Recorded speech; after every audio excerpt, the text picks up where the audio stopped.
Hello friends, आज मैं आप सभी को next chapter the dog ate my homework ये चैप्टर पढ़ाने जा रहा हूँ।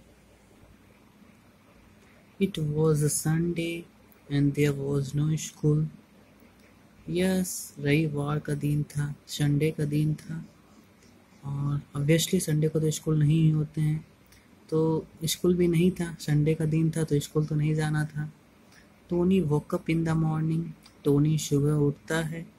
He was so happy. वह बहुत ही खुश दिखता है। वह बहुत ही खुश था सुबह उठा तो। The sun was shining pleasantly.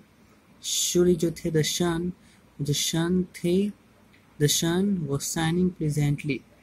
Sun चमक रहे थे बहुत ही खुशीपूर्वक। ऐसा लग रहा था कि आज सन भी बहुत ही हैप्पी है। Tony had a bath and at a nice breakfast. Tony ने उसके बाद बात किया, नहाया, उसके बाद एक अच्छा सा स्वादिष्ट सा ब्रेकफास्ट किया। Then he wanted to go to the park and play there with his friends. उसके बाद वह चाहता था कि वह पार्क जाकर अपने दोस्तों के साथ खेले। लेकिन क्या होता? In the afternoon they would all go to eat their favorite burger at MC Donald's. और उन सभी का प्लान बना था कि वो लोग आफ्टरनून में, दोपहर में MC डोनाल्ड्स जाएंगे अपने फेवरेट फूड यानी बर्गर खाने के लिए। बट होता क्या है, देखते हैं। But then suddenly Tony remembered he couldn't go anywhere. यह सोच ही रहा था टोनी कि आज तो हम लोग दोपहर में जाएंगे बर्गर खाने, लेकिन अचानक उसे याद आ जाता है कि वह नहीं जा सकता। क्यों? Oh no, I can not go, he said very sadly. अरे नहीं, मैं तो नहीं जा सकता, वह खुद से कहा, बहुत ही दुखी होकर खुद से कहा, oh no I can not go, मैं नहीं जा सकता। क्यों? He couldn't go because he was on restriction. वह नहीं जा सकता क्योंकि उस पर रेस्ट्रिक्शन लगा हुआ था। रेस्ट्रिक्शन बोला जाए तो उसे एक तरह का पनिशमेंट दिया गया था। तो क्यों पनिश किया गया था, देखते हैं।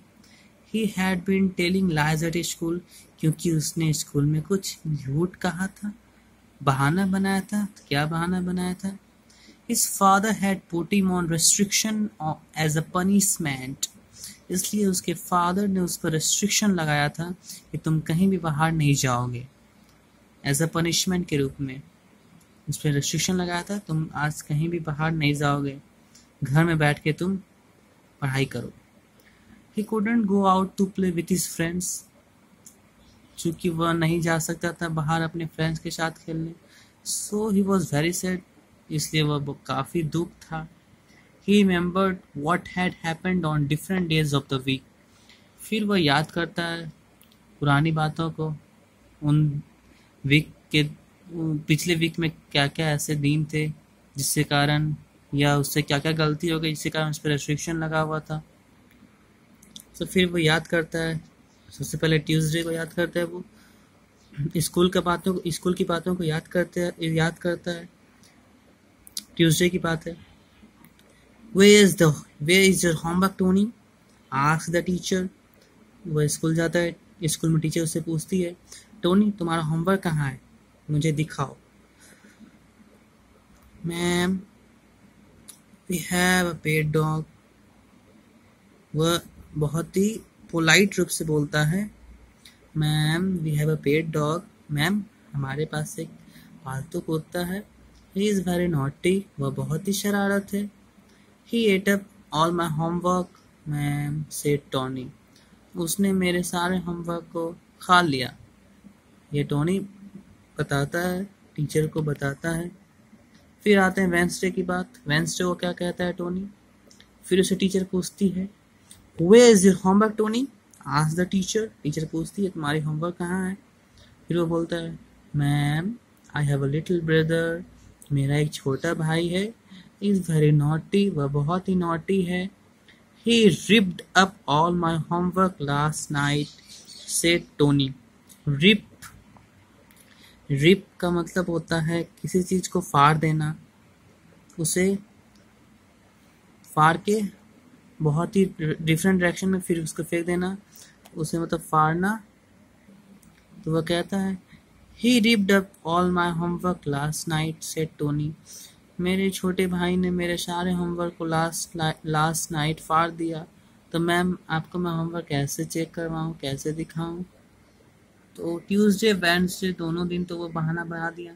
फिर थर्सडे की बारी आती है। थर्सडे को फिर उससे पूछती है teacher, Where is your homework, Tony? Ask the teacher. फिर उससे टीचर पूछती है तुम्हारा होमवर्क कहाँ है टोनी? फिर वह बोलता है ma'am last night I placed my homework on the kitchen shelf, it went down the kitchen drain when mom was washing the dishes, said Tony.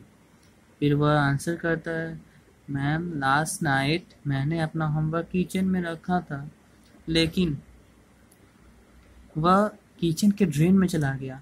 Drain होता है जहाँ से डर्टी वाटर निकलते हैं, आपके किचन में तो सभी का होता है आजकल। तो वो कहता है मैम मैंने लास्ट नाइट होमवर्क तो किया था but it went down the kitchen drain. वह किचन ड्रेन में चला गया जब मम्मी मेरी बर्तन को धो रही थी, तो उसी टाइम मेरे होमवर्क भी ड्रेन के थ्रू बाहर निकल गई।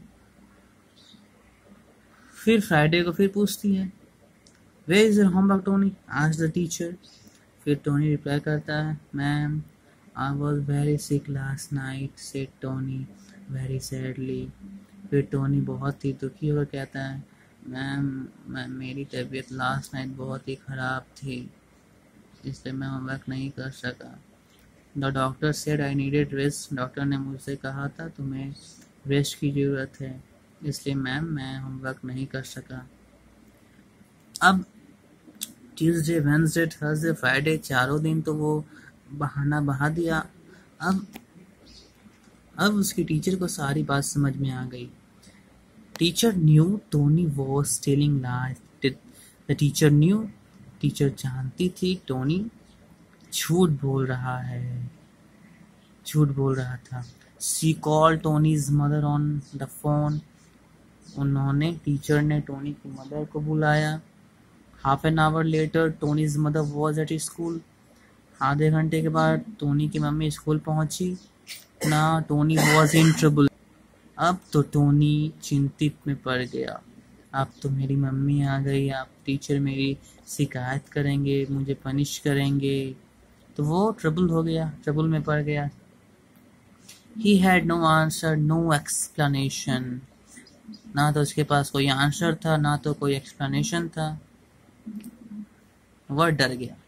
He had to hang his head in shame. और ना तो उसके पास कोई एक्सप्लेनेशन था, ना कोई आंसर था, तो उसने अपने सिर शर्मिंदगी से नीचे कर ली। फिर Tony's mother told his father the whole story. His father was very angry. He put Tony on restriction. फिर घर आकर जब टोनी की माँ ने टोनी के फादर को सारी बात बताई तो बहुत ही गुस्सा गए। इसी वजह से उन्होंने टोनी पर रेस्ट्रिक्शन डाल दिया कि तुम कहीं भी बाहर नहीं जाओगे, अपने फ्रेंड के साथ नहीं खेलोगे, घर में तुम होमवर्क अपनी कंप्लीट करो। यही बात थी कि टोनी अपने फ्रेंड के साथ क्यों नहीं जा सका, इसी कारण से वो नहीं जा सका था। Now look here is Tony. अब तुम देखो, अब आप देख सकते हो टोनी यहाँ बैठा हुआ है। He is finishing up his last weeks homework. वह अपनी लास्ट वीक होमवर्क को कंप्लीट कर रहा है। But he is thinking about his friend. लेकिन वह अपने फ्रेंड्स के बारे में सोच रहा है कि वो लोग गए होंगे वहाँ, कितने एंजॉय कर रहे होंगे, उन्होंने फेवरेट फूड बर्गर भी खाया होगा, बट टोनी तो नहीं जा सका। स्टोरी इतना सही था। इस स्टोरी से हमें क्या शिक्षा मिलती कि हमें कभी भी झूठ नहीं बोलना चाहिए, जो भी वर्क मिला उसे अच्छा से करना चाहिए।